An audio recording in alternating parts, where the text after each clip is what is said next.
Hey everyone, Off the Mic Sports Network here, another edition of Off the Top Rope. More Royal Rumble reactions here. To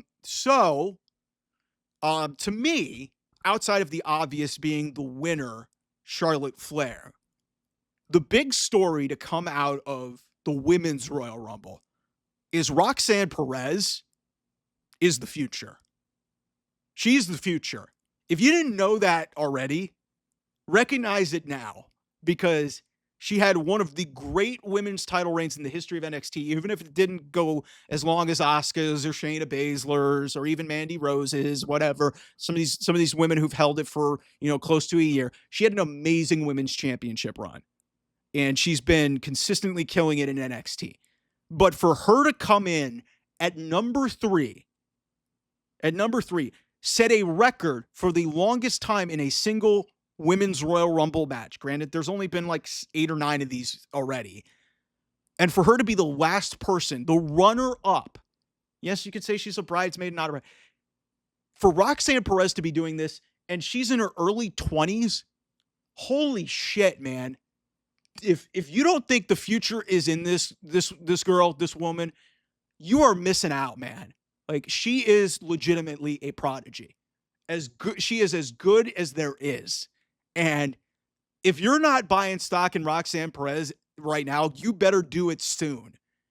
Because this woman is going to win a Royal Rumble. She is going to main event a WrestleMania at some point. She is going to be the future of this division. She's going to be on the main roster at some point this year. She could have honestly been on the main roster last year, but she was busy, maintaining her spot at the top of the best women's division in all of professional wrestling down in NXT.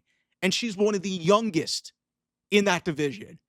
So her being in there with the standard of this division in Charlotte Flair and almost winning this match and being the last person thrown out is a remarkable showing.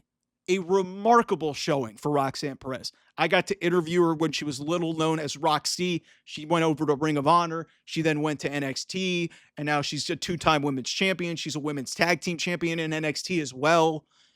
And now here she is, third Rumble match already. Third Rumble match.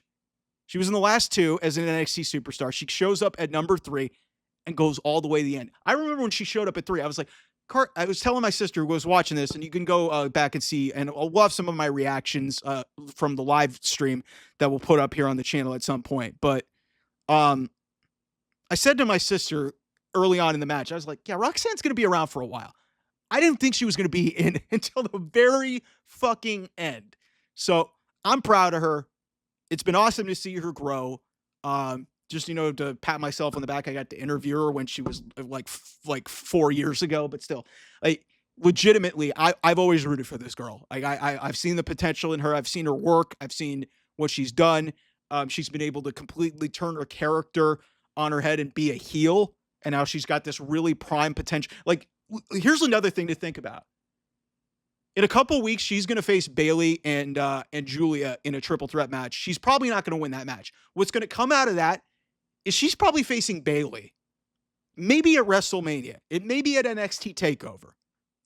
If it's at WrestleMania and you have Roxanne Perez go over Bayley, one of the 4 horsewomen, a former women's champion, one of the greatest of all time, if you ever do that, it's another notch in her belt. Again, 21, 22 years old. She's still incredibly young, and she's already in this kind of position. I'm terrified to see where this woman's going to be in 5 years. Like, she's going to have multiple championships. And credit to Booker T for finding this girl and investing in her in reality of wrestling, his school, to get her on the scene and elevate her to this point. But you guys who've paid attention to this channel, I've said it before and I'll say it again. She is the prodigy. She is the absolute freaking future of the women's division in WWE. And if you don't recognize that now after what happened on Saturday night with her finishing runner-up to Charlotte freaking Flair, buy your stock now. Because at some point, everybody's going to be on that. I've been on this train for close to 5 years that I knew that this girl was special. She's absolutely special. So watch out. We'll have a lot more coming here on the channel. Thanks so much for watching. I'll see you guys soon. Bye-bye.